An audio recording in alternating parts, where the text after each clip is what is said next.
Hello, everybody, and welcome to another episode of Philosophical Friday. This is your host, Duncan Palamordas. And today, actually, Peter is not with us. He had an emergency, but I'm incredibly excited to welcome to the show Martin Harris. And I want to give a brief introduction to Martin for those of you who are unfamiliar with his amazing work. So Martin Harris is an author and fellow academic who writes about popular culture, literature, horror film, and poker. An English PhD, he teaches in the American Studies program at UNC Charlotte, where his courses include Poker in American Film and Culture and Tricky Dick, Richard Nixon, Poker and Politics. He has written 4 books, including a couple of self-published novels. The most recent ones are Poker and Pop Culture, which we're going to talk a bit today, telling the story of America's favorite card game, a history of poker in America that focuses particularly on the game's representation in film, music, TV, and more.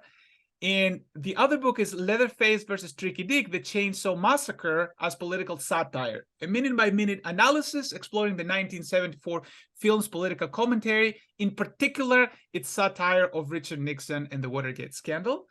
He's also written 2 novels, Obsessica and Same Difference, and currently he's working on a new book about horror and science fiction film that analyzes a number of films from the 1950s to the present, including but not limited to Night of the Living Dead, They Live, Get Out, one of my favorites, and others. I have personally collaborated with Martin in writing articles for Poker News and Poker Stars. I can attest to his unparalleled professionalism and deep knowledge of his craft. So I'm super excited to welcome Martin today to the show. Martin, welcome to the show, sir. Thanks so much, Duncan. Really glad to be here. Really glad to talk about anything that anybody wants to talk about. So this will be fun. Absolutely. And we have so many questions. Actually, we have so many questions from the villagers that I didn't have much room to ask, my own questions, and I had a lot. So I'm gonna start it off very simple. Since we're talking about culture and you've been working a lot on culture, what are some things that you think people typically get wrong about the culture of poker? And what would you say that the things that people typically get right? That's a great question. This book that I wrote, which actually was the product of a whole bunch of columns and years of writing about poker and pop culture, was inspired by a number of things having to do with poker and what made poker such a fun activity for me and something that was interesting to me. But primarily the connection between poker and American history and American culture, and how the game had this kind of chronological coincidence. The game emerged at the beginning of the 19th century, so it developed right alongside the United States, and the history kind of, ran alongside of one another, but also all of these connections between how the game kind of represented American culture and American values and so forth. And so I in the book and all these writings that I've done, I explore those connections, how poker is such an American game, and it really represents American culture. And so, yeah, I have all these sort of ideas about that. And I think that for a lot of people, I think for poker people, I'll say this, people who are players and really immersed in the game and the community, and they might agree with this idea that, yes, poker, it represents America in all these ways, individualism and liberty and independence and all these great things that the game sort of encourages in players. They'll agree with all that, but maybe don't necessarily think about the fact that America isn't, there are all these ideals and values, but there's problems too. Sure. And that the game maybe represents both the good and the bad of America. I'll just put it in the most general terms, that, there are things about, and I think anybody who's played the game seriously and really gotten involved with it and gotten involved with the community, they've experienced lots of good things, but bad things too. And really, I mean, it makes sense that the game would, it attracts all sorts of different individuals who get together and interact and compete with each other, but also form sort of this community and friendships and socialize. that you get a lot of the good, but then there's the bad too that's associated with any activity, but especially one that has to do with gambling. Hmm. And um, you know, I can't win unless you lose. And Zero so we're sum gonna, game. we're gonna necessarily sort of be butting heads in that way. And then maybe other bad things that can come out of, that kind of interaction with others. So that would be, I guess, maybe one thing that maybe people get wrong about poker people maybe get wrong about the game, that in fact it's not all great the way it represents America, that it represents the good and the bad. Um, but then also, I guess maybe I'll sort of say the same thing, the other side of the same observation, that people who don't play poker, who aren't in the community, um, they don't recognize the good in the game. They don't necessarily appreciate all the good things that come out of poker, and the communities that can be built from the game, all the things that we learn as you've taught in your classes, the analytical ability that we get to develop as we study and learn the game, and other good things that have to do with poker. So that's that's kind of an abstract answer, I think, No, I but like it. I like it. And I would add to that also, we talk about that in the podcast a lot, the idea that you can build flow. If you ever want to practice flow, playing poker can be incredibly helpful. The idea of like being in the zone sometimes, as people are saying. oh Um, yeah. just for the listener, what would you, if you were to be choosing a representative example of a good and a bad? You already alluded to that in your analysis, but if you were to pick a representative, sort of like hands-on example of something good about poker, fundamentally good and important, and something fundamentally bad and important as it relates to the American culture, what would you choose? Well, I think that I think that sometimes poker gets idealized a little bit for being this, and I write about this in the book. This idea that it's an egalitarian game, that it Mm, represents, this is an ideal in America mm, that a lot of us believe in and strive for. And when we think of the country, we think of the fact that everyone has an equal chance, um, equal rights for all, and so on. And people sometimes talk about poker in these terms as a game where anybody can play. You can come from any background, all different, people, men, women, different races, different ages, different, everything can come together. And those of us who've played a lot of poker, we've experienced this, where we've gotten together with people from, everywhere. everywhere. And it kind of is, and sometimes it really does sort of meet that ideal, and it feels that way.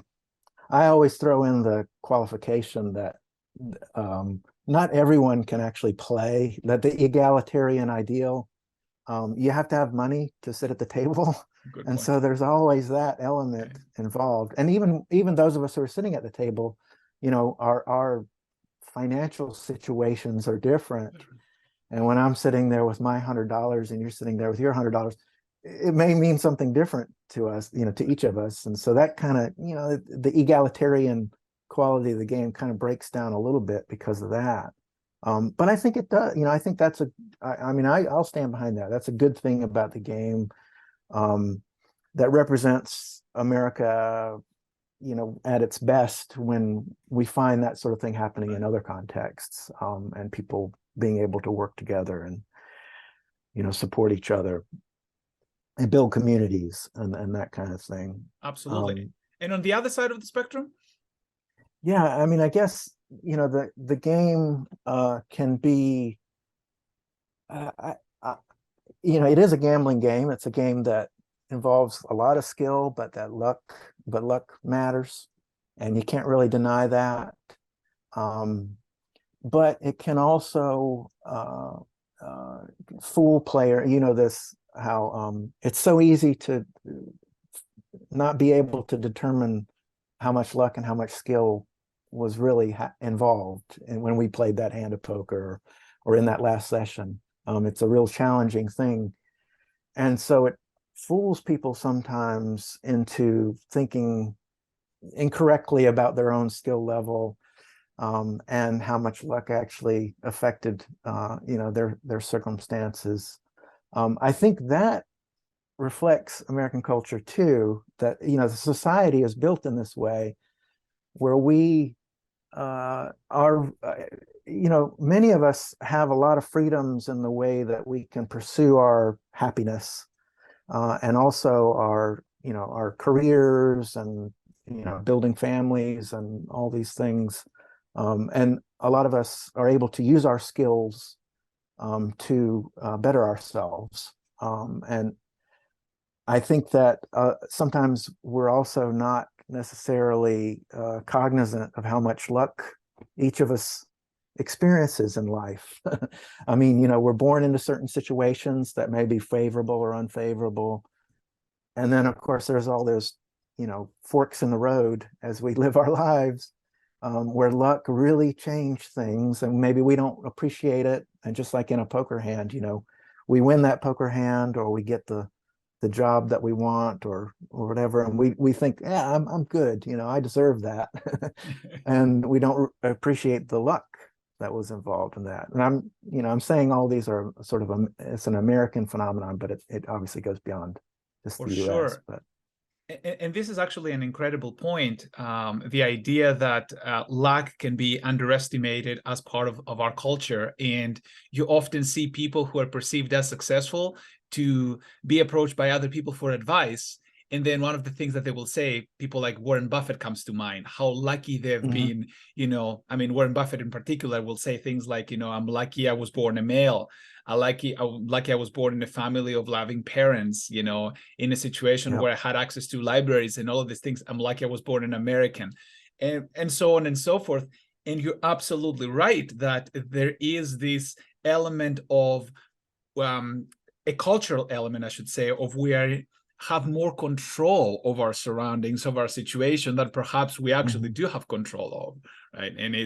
And the idea of the American dream, right? I mean, it's up to us to live the American dream, but maybe there is, and not maybe, I mean, almost certain there is a certain amount of luck element to it that we cannot underestimate it.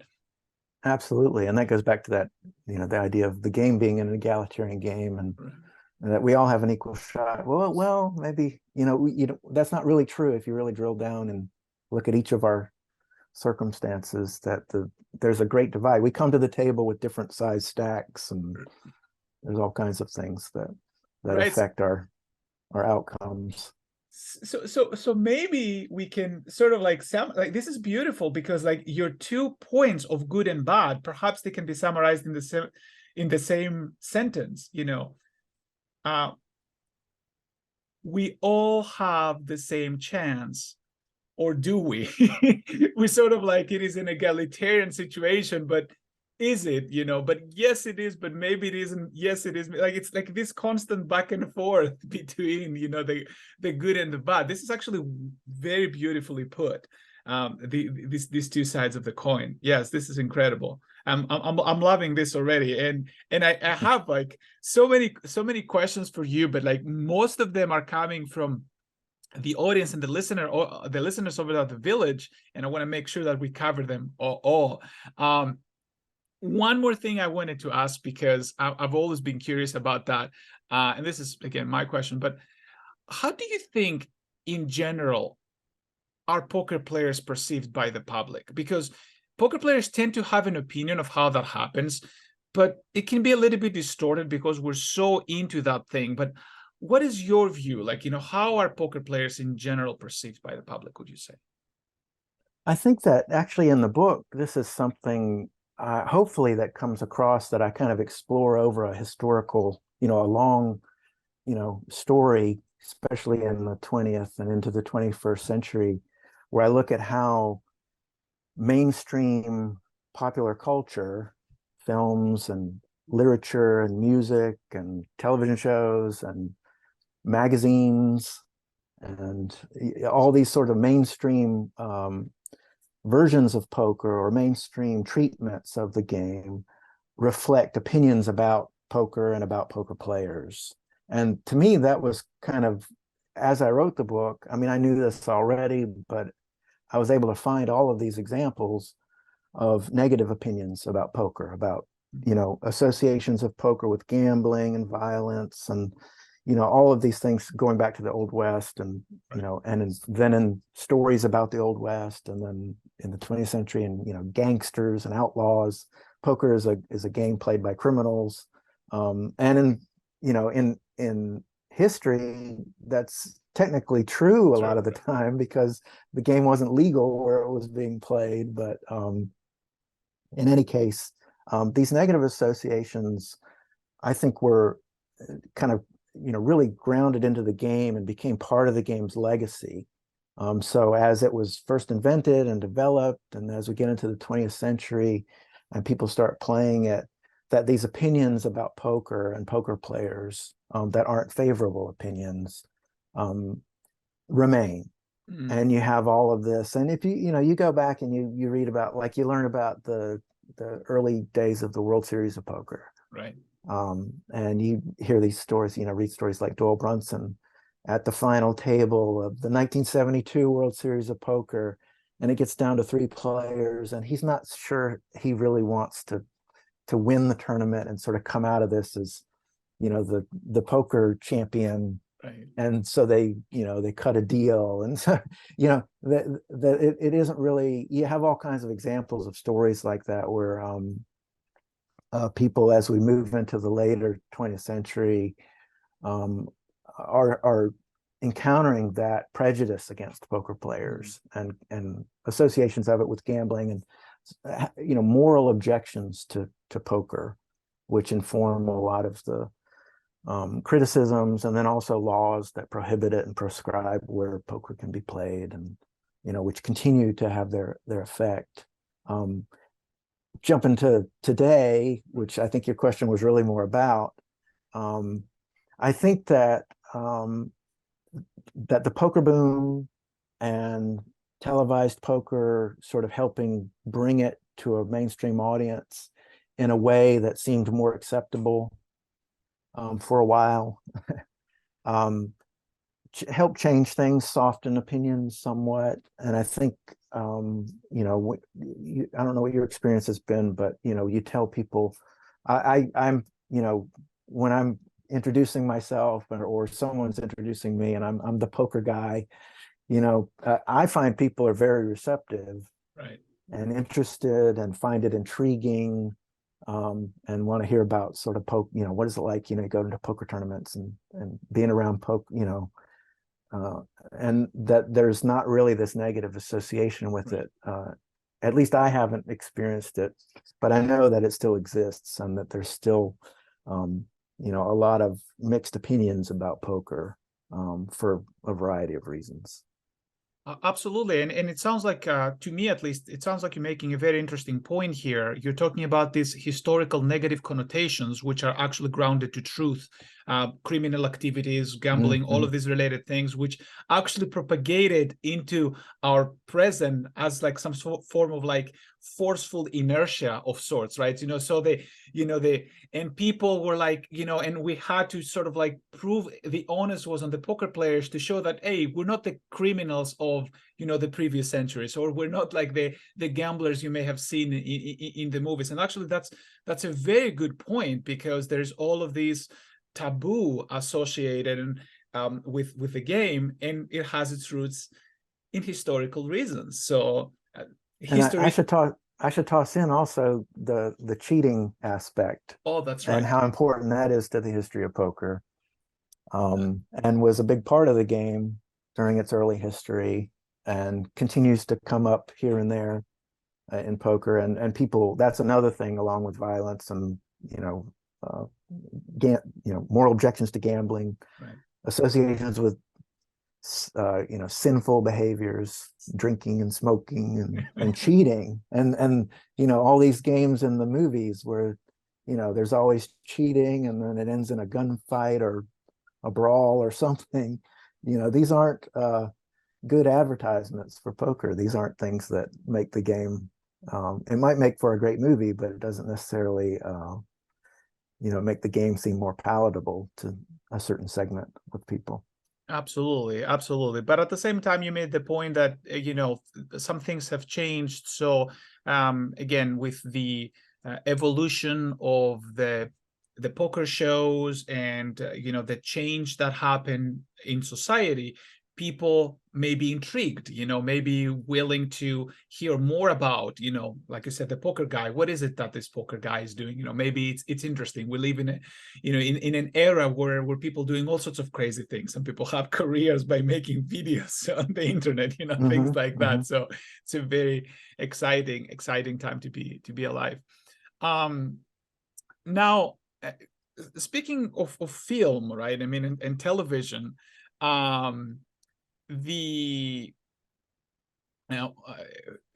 Jimenez, who's actually been in the podcast before, he wants to know specifically for you, Martin, if you were to be put in a horror movie to survive, which one would you choose? Because I told them that horror is the theme that you're interested in.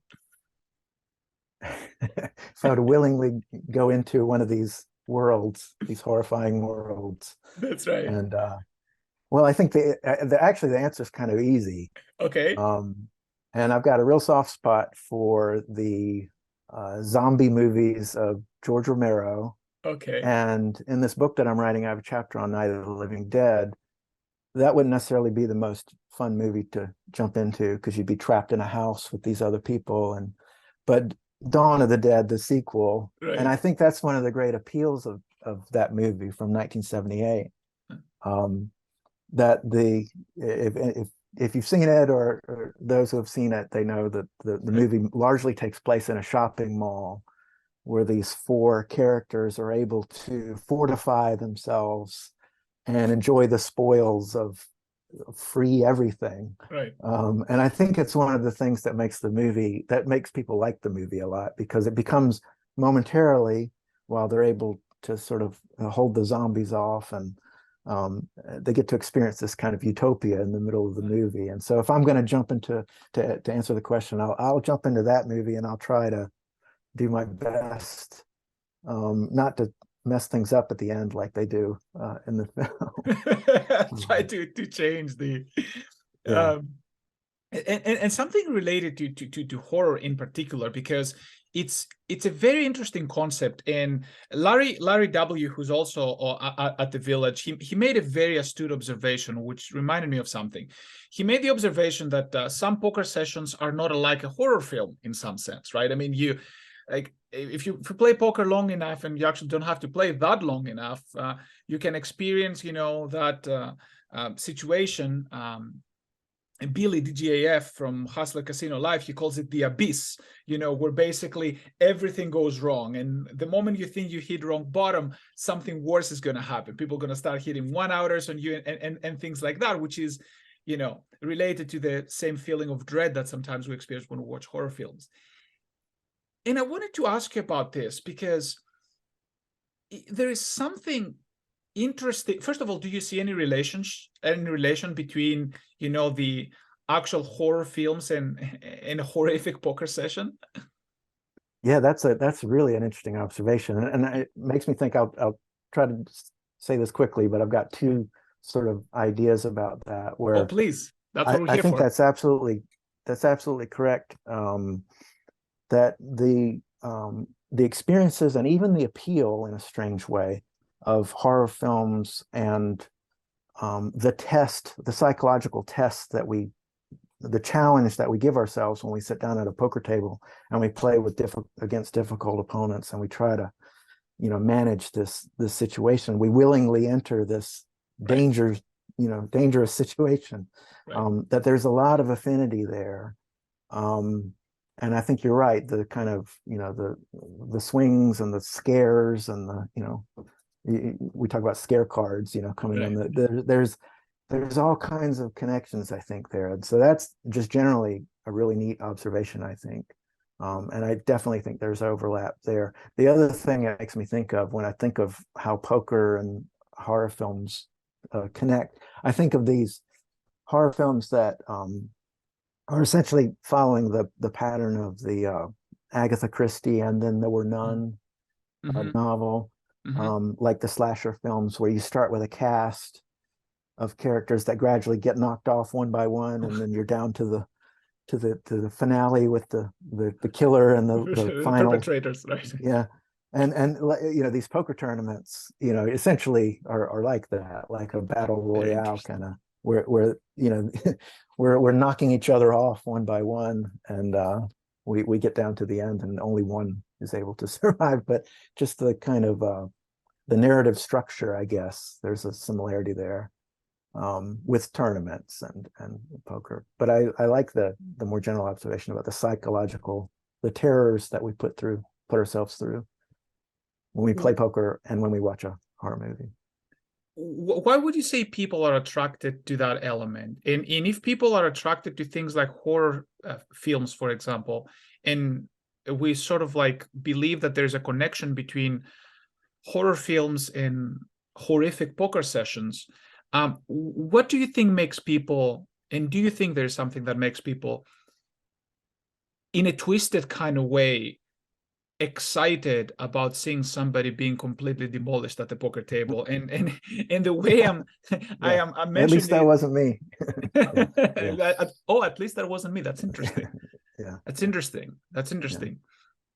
Um, and the reason why I'm asking this question is because Will Jaffe, who was on Only Friends podcast, he mentioned that very idea. I believe it was a few days ago. He was saying that Brad Owen, another very famous vlogger, has been running really, really bad, and he was admitting on camera that there is an element of guilty pleasure to see somebody completely, destroying themselves at the poker table.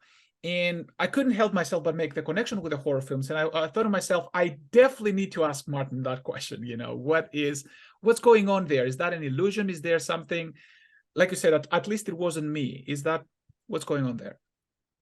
Yeah, that's fascinating as well. I mean, there's lots of theories about why people watch horror films, why people subject themselves to these things, and some talk about the idea of catharsis and being able to kind of vicariously experience bad things happening, and while you're safe yourself.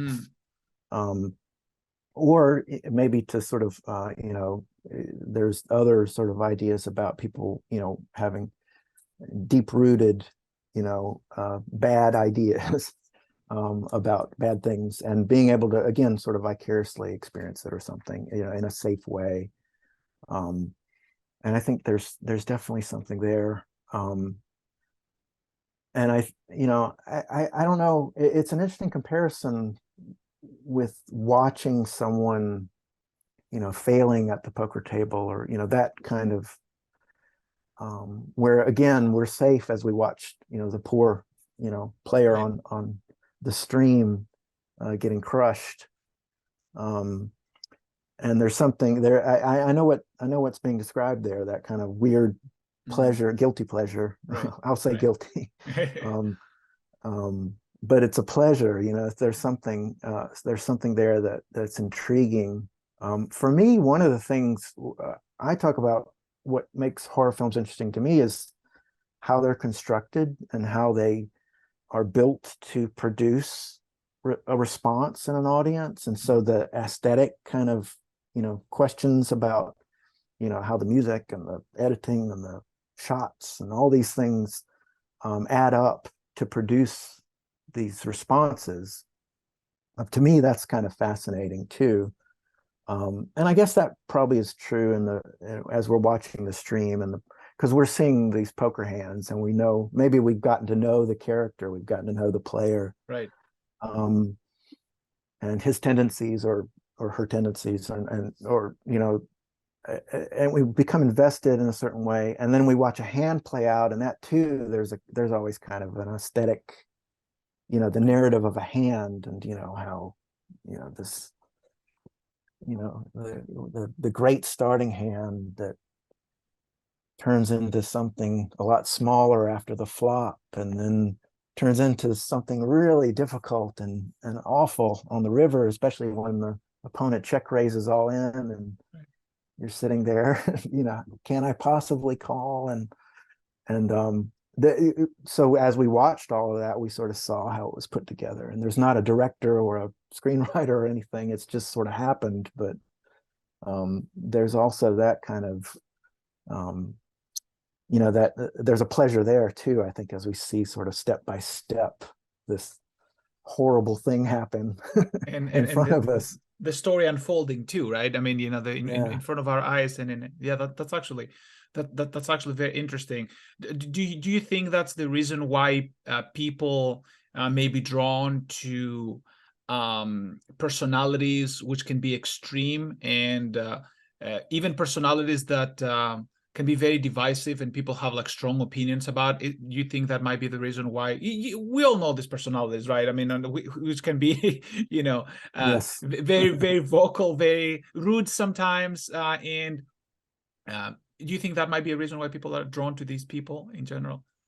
Yeah, I mean, they talked about that all the time when poker was exploding on TV, right? And they talked about all these characters, and that was such an important part of the game, and it was what drew the audiences. And I think that's probably true.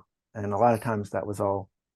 There was a director, and there was an editor Right. who helped kind of make that happen and create these characters. But yeah, I think that's I mean, we again, we're I think those characters are fascinating, and if we're already interested in the game, they bring something to it that affects our experience watching. And sometimes it makes the story even more engrossing and immersive for us as we're watching, even while we're maybe repelled by these some of the behaviors, or some of the just the characters, the people. We don't like them, but we want to see what they're going to do next. And so Right. It's the irony of human emotion, right? Sometimes it's better to feel something than to feel nothing at all, right? Even if that yeah, something might be might be yeah, it negative. keeps me from clicking off the stream to something else. Yeah. That's a good point. And speaking of narratives and things that flow into, we're watching all these streams and all of that stuff. What do you think are the key elements of a dramatic and accurate poker scene? By the way, that's a question from Rene Coronado, who has amazing questions for us every week. So what would you say are some key elements? I think that a lot of it has to do with uh, being able to uh, inform the viewer enough, give enough backstory, give enough context, so the viewer can experience the suspense properly and appreciate that aspect of the hand. And what's interesting is I think that it doesn't necessarily, I'm not as I mean, you know how it is with poker players. When poker players watch a poker scene in a movie, Yeah. we get very critical about Yeah. minute details, right? Which often get messed up in these scenes. Even in really good poker movies, there'll be a great poker hand and everything, and there'll be that one little thing where, he said re-raise instead of raise or something. And we're like, oh no, this is, I actually am not that bothered by that, by those kind of sort of surface level issues. But I think that also a great poker hand can be shown in a film without those details, or without like all the meticulous, every single aspect of the hand, the betting amounts, and everything, like we were reading a hand history or something. That in the hands of a good director is just like any other kind of scene, where they're able to sort of give you a sense of the place and the characters and how they relate to one another, and then we can appreciate sort of how this is happening in the hand, and the suspense. I feel like poker hands have kind of an inherent suspense to them, and this dynamic, with the hero and the villain, as the terms that we use when we talk about poker hands, right? Right. And that has a lot to do with the success of the scenes. And then I appreciate, how they relate to the film as a whole. I feel Right. like, I in my book, I was writing about lots of movies that weren't really poker movies, but movies that had a poker scene in them. And I can, and in some cases, the poker scene really neatly reflects like larger themes of the film, um, and becomes like a little microcosm of the larger story, or has some connection to other things in the world of the film. And that makes the scene good too. You know, sometimes it's just stuck in there, you know, because it's a Western and you're supposed to have a poker scene, and you know, there's Right. nothing. It But feels out of place, and it's interesting that you bring that up, because we had a ton of questions about that. I mean, people wanted to know what is like the best poker scene in film, right? You know, and what is your favorite poker film or favorite scene? So what do we have here? Let me try to, you know, collect all of these questions into one. Let's start with, which poker scene do you think was done really well to serve the story of an underlying film? Like, do you have any specific examples in mind where a poker scene was helpful to the story? I mean, I can think of several that are, I would say, are really good and really do that. Yeah. But the one that jumps to mind is the opening scene of California Split. Um, have you seen? I have, yes. And so the film's from 1974. Yeah, it's an older one.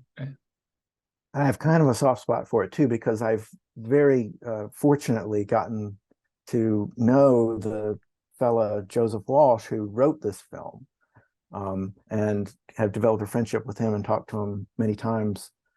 Um, and he wrote this movie. He himself was and is a gambler, and knows a lot about gambling and poker. And this opening scene in California Split, the movie is about these two guys who actually kind of by chance meet each other in this opening scene at a California poker club circa 1970s. Right. Which is an incredible, one of the incredible aspects of the scene is it's a set. They built this club that looks like one of those old Gardena poker clubs, Right. From the time. And Joseph Walsh told me that he's talked to people who said, "Yeah, I played there. I played at that club." And he's like, "No, you didn't, because it's a, you know, we made that. It was or the filmmakers, production designers, but it's called the California Club, and they get together and they play as the game was played then, and they play. They're not playing 5-card draw or 5-card stud, but they're playing low ball, right? Like Raz kind of, and the players deal, and this is how the game was played in these clubs, and you get this incredible atmosphere, and they're calling out the seats open and all this stuff, and these guys get together, and the two characters, Bill and Charlie, are the main characters. They get together in this scene and they play a hand, and you got, just in the space of just 10 minutes or so, you have you have all these characters kind of emerge around the table. Meanwhile, the film's directed by Robert Altman, who if you've seen any other Robert Altman films, he does lots of sort of interesting things with audio and lots of things going on at once. And so all through this scene, it begins with Elliot Gould's character watching a instructional video explaining how to play poker.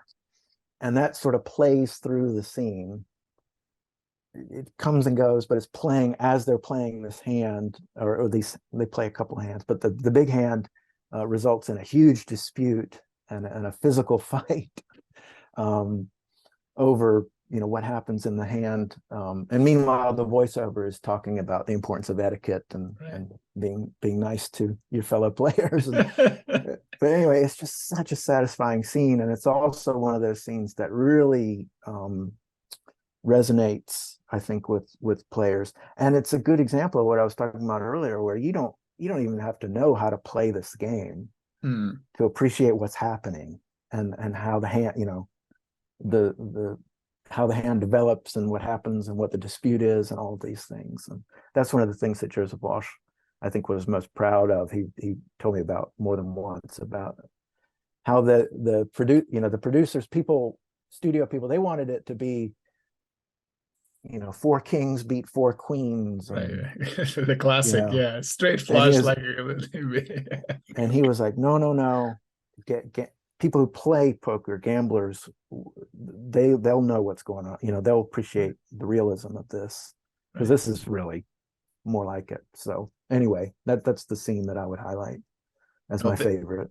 this is such a beautiful analysis of that scene, and and it reminds me of an idea that my sister inadvertently taught me, that not all people see the same thing when they look at the same object, right? And I mean, here you are basically going really deep into a movie that some people would just consider, oh, just an old movie from the past, but like you go into the details, and it's like, I mean, I feel like I'm reliving, like watching the movie again. I was like, oh yeah, he's right about this, like all of the instructor, the video, and all of the voiceover and all of that stuff is like, yeah, I mean, the sort of connect to one another to create a really nice narrative that helps you immerse yourself. I mean, I like that stuff. I like poker scenes in general.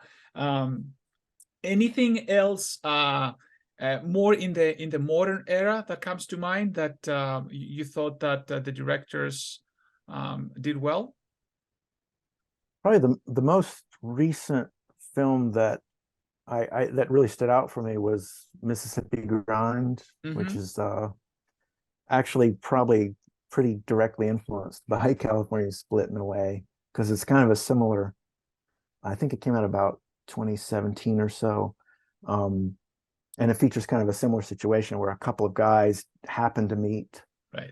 And then at a poker game, and then they end up sort of hanging out together and traveling together. And in the movie, they do this sort of interesting, they end up at casinos sort of going down the Mississippi, kind of like an old West story or something. But the poker scenes are so good in that film, and then the hands, they're the kinds of hands. Again, they generally avoid the kings versus aces, right, the obvious kinds of hands, the but coolers, right? Yeah, they're very well presented, and I can't think of any sort of those examples of little mistakes that we see in those hands. But it fits neatly with it's this kind of quixotic, the adventure where these two guys are sort of hanging out together and going where it leads, and like a poker game, like a poker session can go sometimes. But that one stands out to me. So we have California Split and Mississippi Grind, right? So the two examples. Excellent. How about I mean, poker players, right? I mean, we're fascinated by degenerate stuff all the time. Even, I mean, we call ourselves, degenerates all the time. So do you happen to have like a favorite? This is, by the way, a question by Moose. Do you have a favorite degen film that you think it's been done like properly? Like, yeah. Well, the one that comes to mind, it's not so much a poker film. I'm thinking of I'm trying to think of a good example of a poker film where you have that kind of thing. And I can't really. I'm thinking of The Gambler from, again, I'm kind of a sucker for the 70s and yeah, no, that's 80s, great. and That's great. so Yeah. So with James Caan, and who goes on this horrible run of degeneracy in that film, and it's really like California Split. It's kind of it doesn't romanticize gambling the way that so many films, and I'm talking about good films too, good poker films and good films with poker will romanticize the game and make it seem, like this great sort of, adventurous, and harmless thing to do. but we know better, and The Gambler is it's not necessarily a pleasant film to watch, but it really sort of shows that aspect of you know, the negative side of gambling. And that comes to mind. I'd have to think a little bit more to think about of a good example of a poker film, you know, where Not a just terrible problem. things. Not a problem. And you know what, Martin? I mean, in general, like while you're talking, what I'm thinking is that I don't think there is. It's very difficult for the degen aspect of it to not show up in a poker movie. Like, I mean, most of the poker movies that come to mind, I mean, at least there is either even like you know, the most classic movie that all poker players know, like Rounders, right? There are degen elements in there. Like there are scenes, you know, like, you know, people, you know, going into hitting rock bottom and things like that. There's everywhere, but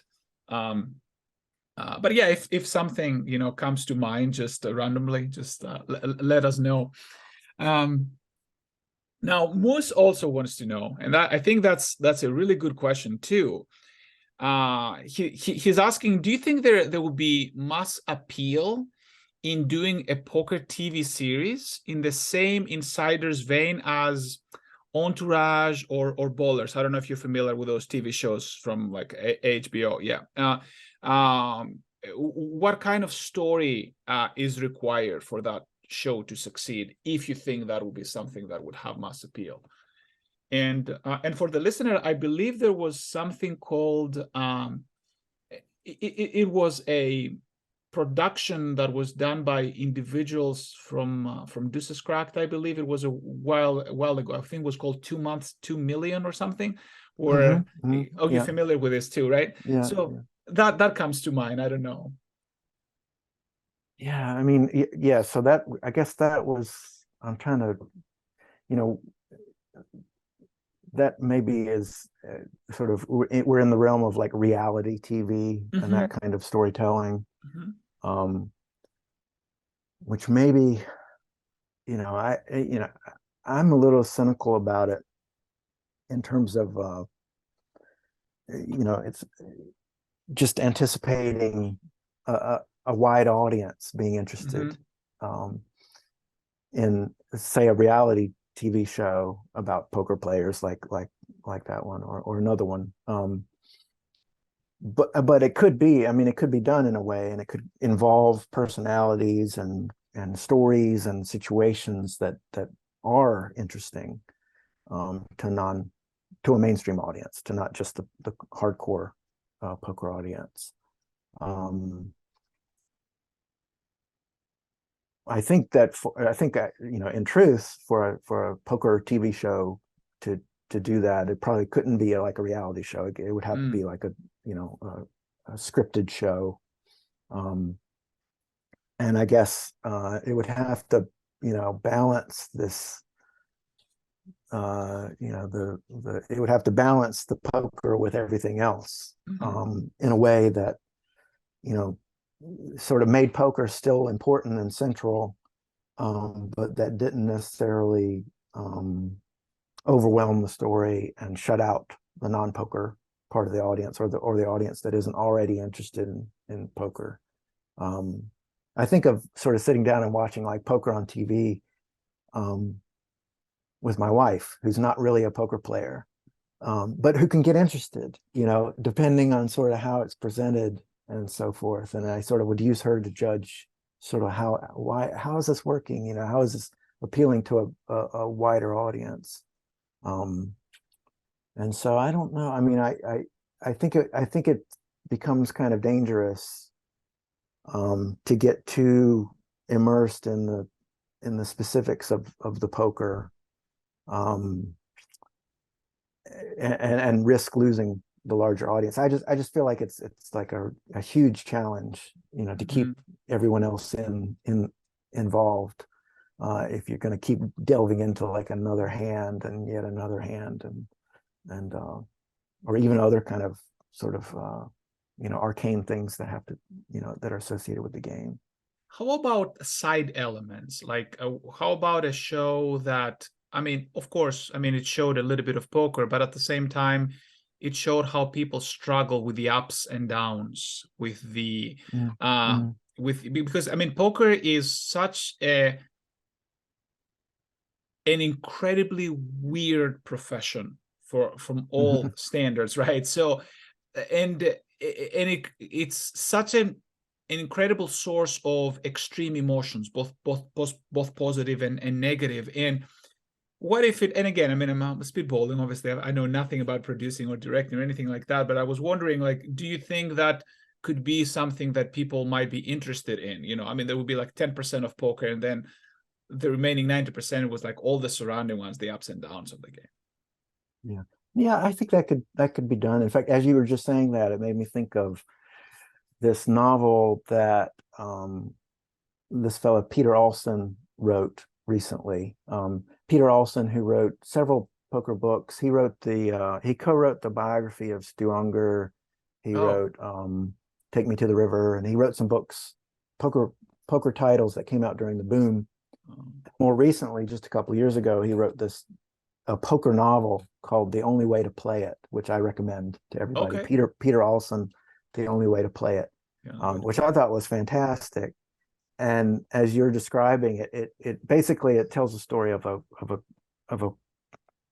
person who's a poker player and trying to live on poker, and is playing in underground games and is playing online and doing all these things. It's kind of set a few years back. And he goes through these, incredible kind of swings, and there's some really great moments in the story that I think would appeal to people beyond poker. There's one great scene that comes to mind where he gets involved. He gets in some sort of, I can't remember all the specifics, but he's in a underground game, and he's playing with this really rich whale kind of character who is he's ready to bet some exorbitant amount of money on a hand.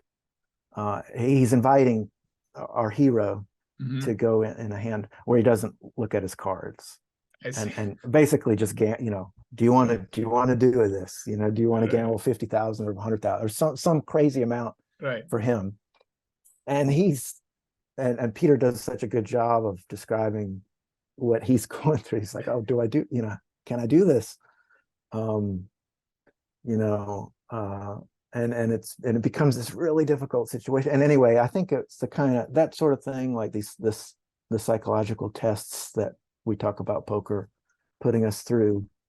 I think those can transcend the game and be interesting to non-players if presented correctly. If the person writing the screenplay can put it together correctly, and then the director and everybody else can produce it in the right way. That'll be very interesting. And speaking of stories, like how about your stories? Renee has another question. What is your best gambling stories? And just to reframe it a little bit, as someone who has so much experience with the way things are presented in the movies and in the literature, how would you present it to us? Like some of the best gambling stories you have experienced. So some Martin Harris stories, Yeah, I'm not first of all, I'm not a huge gambler. Like I'm pretty risk averse. Sure. I've played for a long time, but always at these, very manageable stakes. I almost never have tested myself, to the point where it's painful. I have my, these pot, the biggest pot I ever won, the biggest pot I ever lost, Sure. which would pale in comparison to the, the stories that most have. But for me, like when I think of I haven't really thought of. Nobody's really asked me this question, and so I haven't prepared this answer. But when you ask me what's my favorite poker story, I think of I got a chance to do a lot of reporting on poker tournaments, and so I got to travel and go to all these places that I would have never gone otherwise, probably, all over Europe and South America and to Macau, and got to go to Morocco one time, all these kinds of wild trips. And one place that I got to go was Ukraine, to Kiev. to cover a poker tournament. And it was kind of a one-shot deal. It was like the only time, it was a European poker tour that they actually managed to have a tournament there in Ukraine. When was that? This was 2009, I think. Mm-hmm. And so there was a lot of sort of interesting aspects of that story, and going there, and it was just, fascinating. And I've been obviously thinking a lot about that trip, over the last year, Of course. thinking back, and how wonderful it was, and the people and everything. But as part of the covering the tournament, we had a media tournament. We had one of these sort of free tournaments where we get a chance to play after watching everybody else play. We get to play, and they set it up in a really strange way, I think incorrectly, where the structure was much longer than it was supposed to be. Like maybe they used the structure from the regular tournament rather than a faster one, right? And so we started early evening, but it ended up going really late. Mm-hmm. And I got lucky, and I made it all the way to the end of this thing. And it was like, and so all my friends and everybody who were there, who got knocked out and then stuck around to like cheer me on, right. They eventually got tired and left. and it was like 2 or 3 in the morning, 4 in the morning. I mean, it was crazy. We'd been playing for hours and hours, and we got down to the very end, and it was and I got lucky. You know how it goes. I got lucky. Yeah. There was one hand where I had 2 queens against ace queen, and an ace flopped, and so I was doomed. But then the case queen came out. That kind of stuff. Right. And so there I am. I'm one of the final 3, and it's me and it's 2 Russian guys. There were obviously a lot of Russian people around, and everyone else who remained were friends of them. Right. And so I was and your rail has left in the meantime, right? So you have nobody. I'm all alone. And so I'm in the middle of, here I am in Ukraine, and I'm playing poker with these Russians who they're all talking Russian. And in fact, and I know they're talking about me and what a donkey I am. But what can I do? And I remember at one point the dealer was like, I guess there's still like the English only rule, and asked me if I was going to insist upon the English only rule. And I was like, no, it's fine. You're cool. Yeah. But somehow I managed to win the tournament, and so it was a great disappointment to everyone who was there. But for me, it was this great memory, and I got to tell my friends the next day, I won the tournament. But it was quite an experience to sort of be involved with something like that. And you don't win many poker tournaments, so that stands out just for that fact. But so I joke that I'm undefeated in Ukraine, which is true.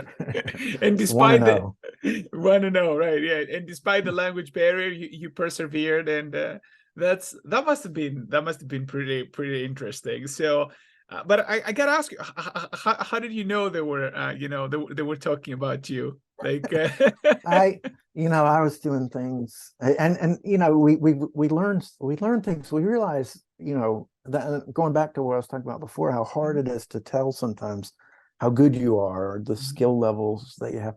I mean, I've been playing a few years, but I know I was doing things wrong, or I was doing things that I wouldn't do today in the way I was playing hands, and maybe folding in situations where it was an obvious call, and that kind of thing. And so I know I had done a couple of things like that where the other guys were like, oh,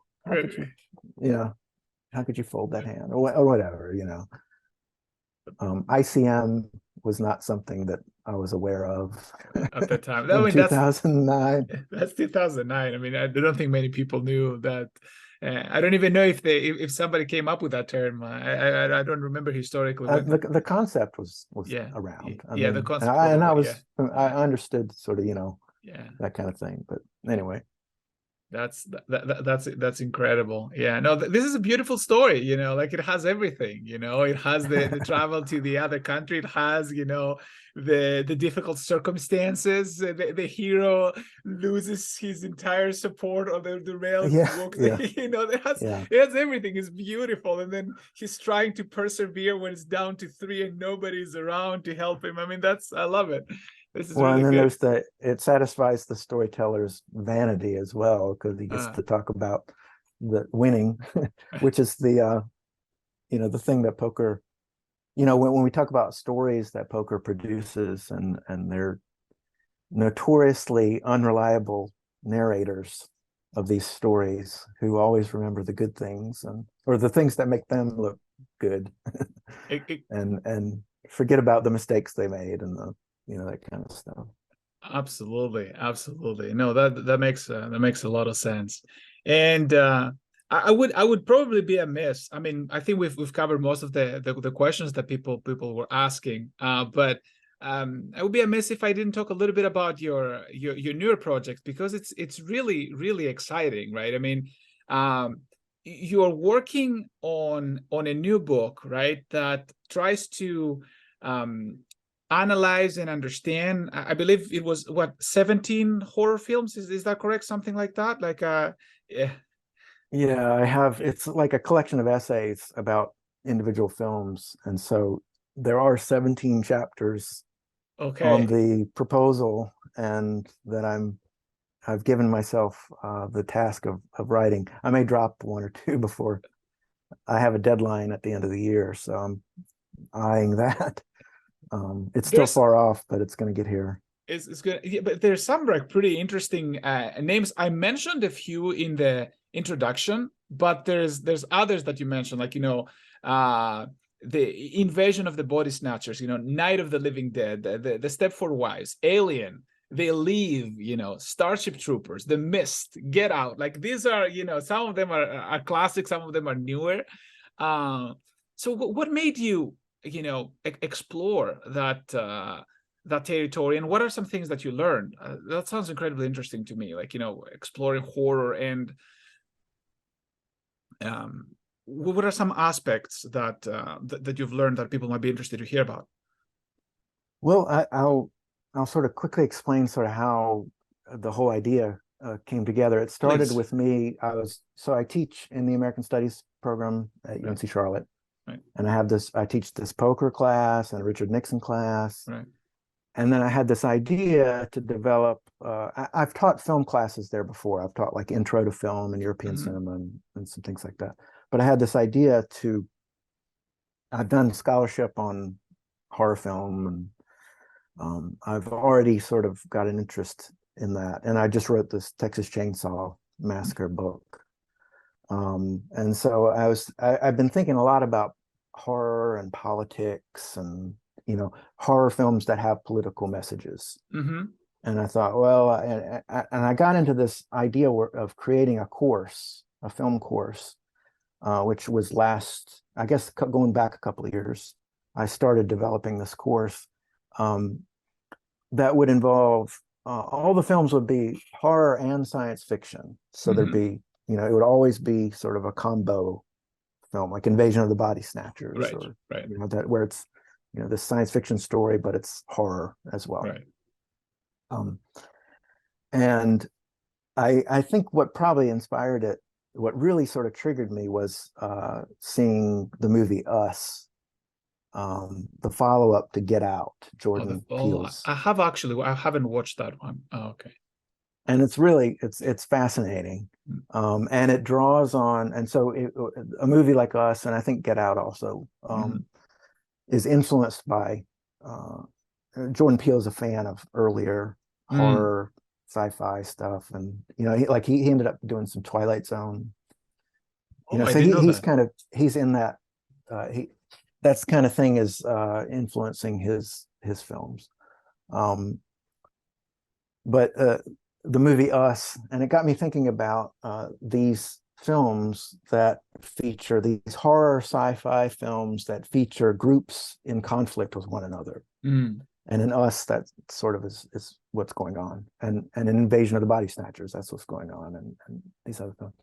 And so I went back to this great 1954 horror sci-fi film called Them, That I haven't watched. which features huge killer ants that have become mutated by exposure to nuclear testing in the desert.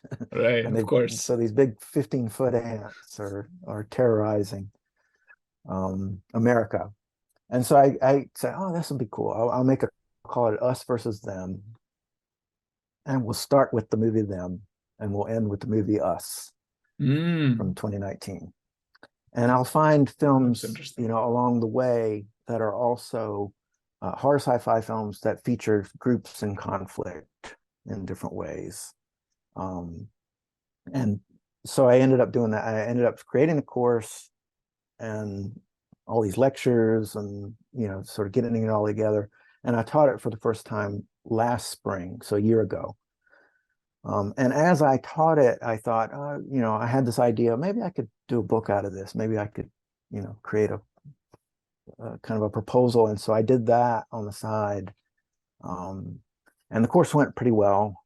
And then I put together this proposal and went back and forth a bunch of times with a publisher, and they accepted it. And so now I'm writing a book, which is not going to be called Us versus Them. The course is called Us versus Them, Politics and Conflict in American Horror and Science Fiction Film. And the title of the book is not going to say Us versus Them, but that's the theme of the book.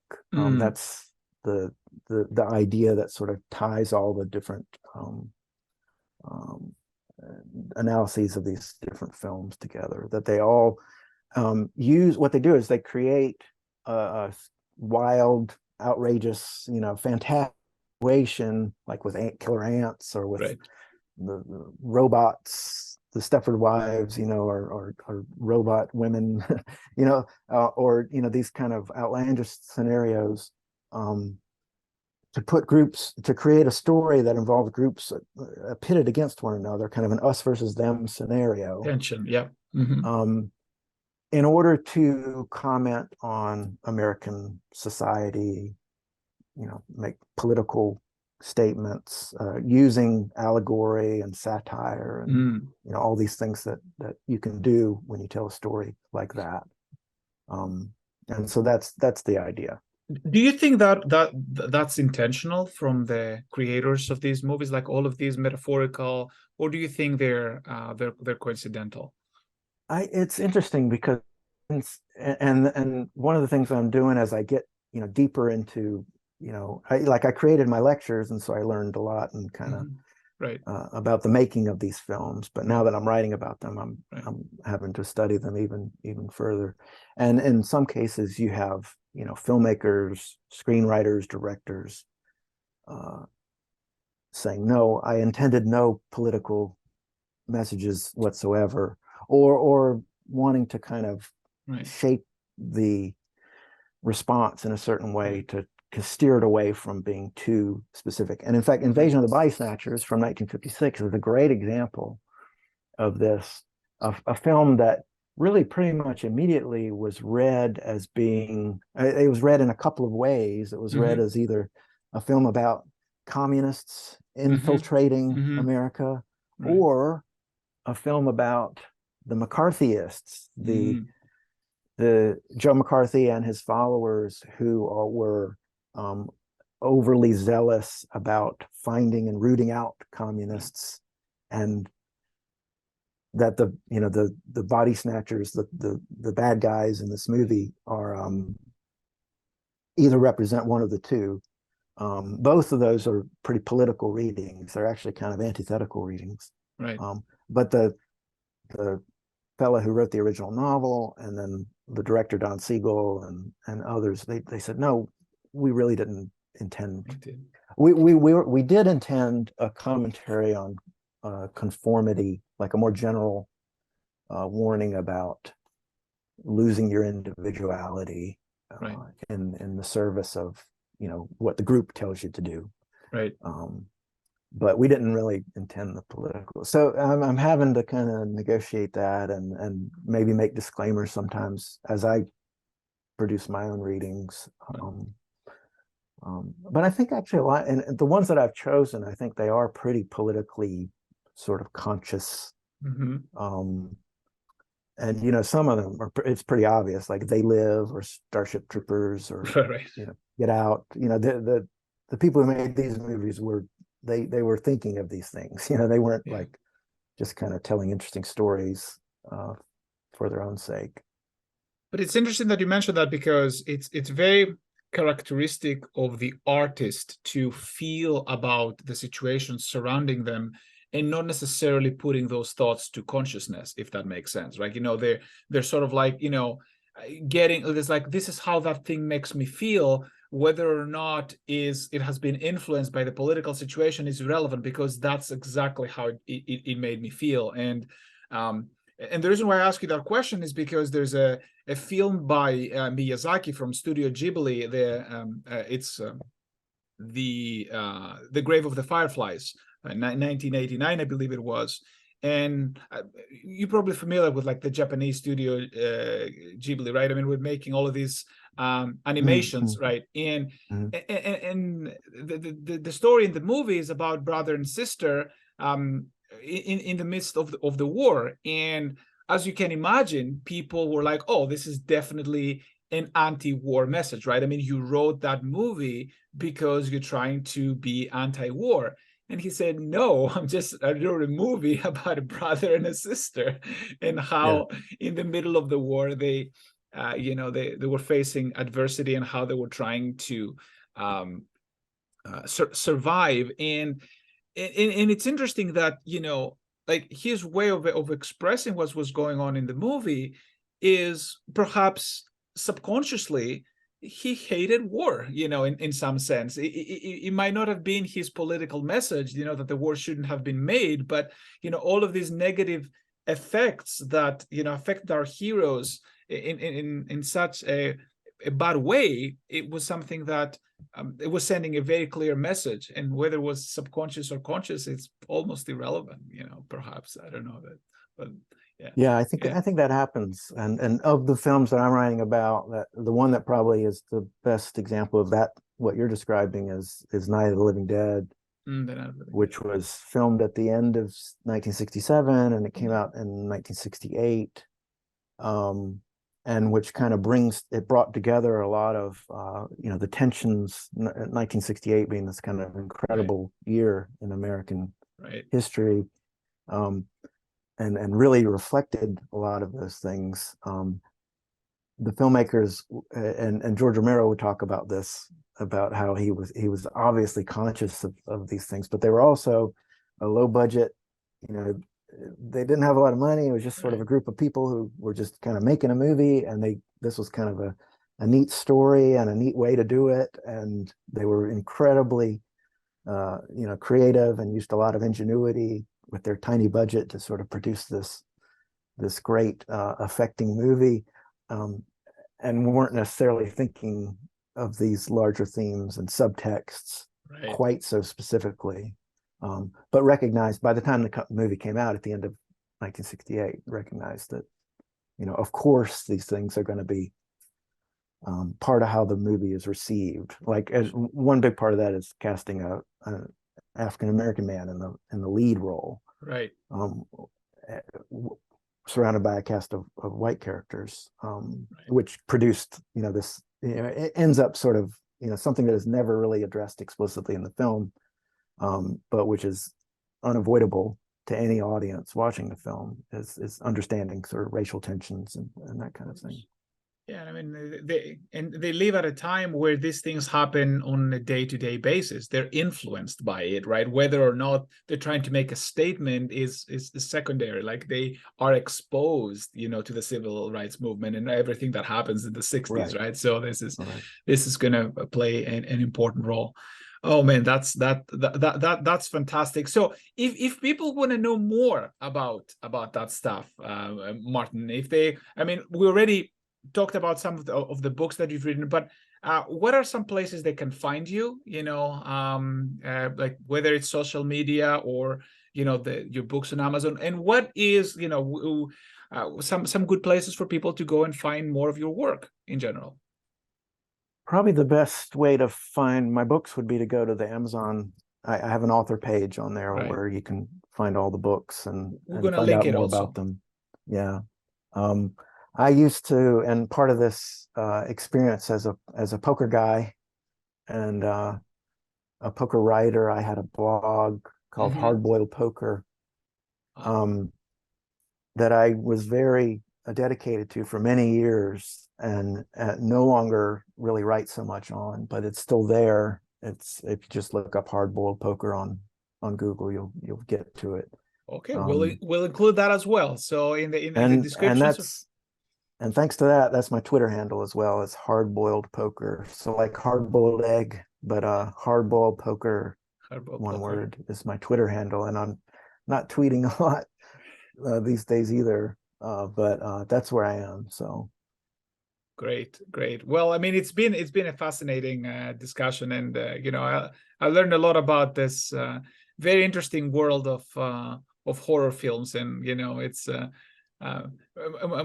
My wife and I, we even though we're not necessarily big fans of the genre, we at least once a year we absolutely have to do that. Like on Halloween, it's very important that we you know what I'm talking about, and I can never explain that to myself, even though we don't like to be scared in those horror movies. We have this almost like a ritual that we have to do it. It's very important, and yeah, I don't know. Do you feel that the same way? Do you have like some sort of like a ritual when it comes to horror movies and things like that? I being sort of, especially writing the book, and so I'm watching these films that I'm writing about, but I'm also watching lots of other films as context. And when you watch them as an academic, you're kind of taking notes, and you're sort of, there's that way of watching them. But I try also to not do that. Put the pencil down and just immerse myself. And I've been doing that with more recent horror films, which I'm not writing about in the book, but just to kind of be aware of sort of what's happening. And for me, like I said, one of the things that makes them most fun for me is not so much getting scared, or being made uncomfortable, which these movies do, but to look at how they're put together, and the strategies that the filmmakers employ to produce the responses in the audience, the visceral response. That's the kind of thing that helps me as I analyze the earlier movies, just sort of see how that can be done. So the engineering, maybe. Yeah. But then also, the political commentary is interesting too. To me, that sort of is what always makes a horror film. It sort of elevates it a little bit and makes it, some of them are smarter than others and when they try to do that. But there's a lot of them that are pretty, there's a lot of pretty deliberate attempts, I think, lately with horror films to make some kind of talk about what's happening in society and in the world more directly, and not just put us on a roller coaster. Of course. So to close, what would be a movie you recommend people go and watch? Just let's throw one of them, like one horror movie that people may enjoy. Keep in mind that we have we're talking about the poker players. I mean, they vary, and I don't know if many people will have access to movies from the 1950s. I mean, they can, but we have a wide audience, is what I'm trying to say. Yeah. I'll recommend the movie that I'm writing about right now. Okay. The chapter that I'm working on right now, and I feel like I can recommend it because it's one of these movies that kind of fell through the cracks. Okay. When it came out, and when I mention it to people, they're always telling me they haven't heard of it or they haven't seen it. But it's from 1987. 87. So you can find this everywhere. Okay. And the movie's called The Hidden. The Hidden. Okay. You haven't seen it. I have not. Yeah. Okay. That's gonna be a recommendation for me too. I'm excited now. I'm gonna tell my wife. I can't wait. The Hidden. Okay. And you may not, I don't know if you're gonna like it. I don't know if your wife's gonna like it, but Sure. it's a movie that came out towards the end of 1987, and it stars Kyle MacLachlan, who would subsequently go on to Twin Peaks. He had just been in Blue Velvet before this movie came out. And he's great in this, and Michael Nouri. They play, it's essentially, on the surface, it's like a buddy cop action movie. And it starts with a tremendous car chase. And these two characters, they get thrown together. One is a LA detective, and the other is a FBI agent coming down from Seattle, and they're sort of forced to work together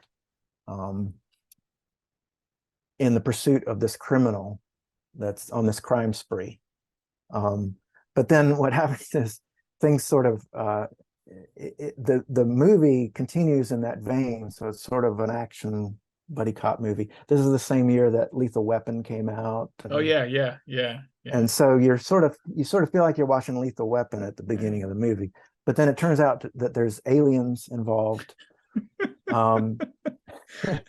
And there's I don't even think I need to say anymore, because it becomes, there's sort of, this comes out very cleverly in the story. Right. And you get really involved. It's super fast paced. And it ends up, it essentially becomes, what I'm writing about. I'm the academic, so I got to write about how it's commenting on American society and excess, greed, capitalism gone crazy. Right. But it also, in a more general way, kind of it presents sort of ideas about what it means to be a good person and what it means to be a bad person, and it sort of uses the aliens to comment on that. Got it. In this curious way, but it's kind of you may enjoy it. I don't know if your wife's going to enjoy it, because it's kind of one of those, it's sort of a guy movie. I see. I see. Yeah. Lots of intense things. Yeah. Gunplay and all this kind of, but I think it's great. And so I'm going to recommend that one. I love it. I think this is an excellent closing note. So you heard it, folks. The name of the movie is The Hidden.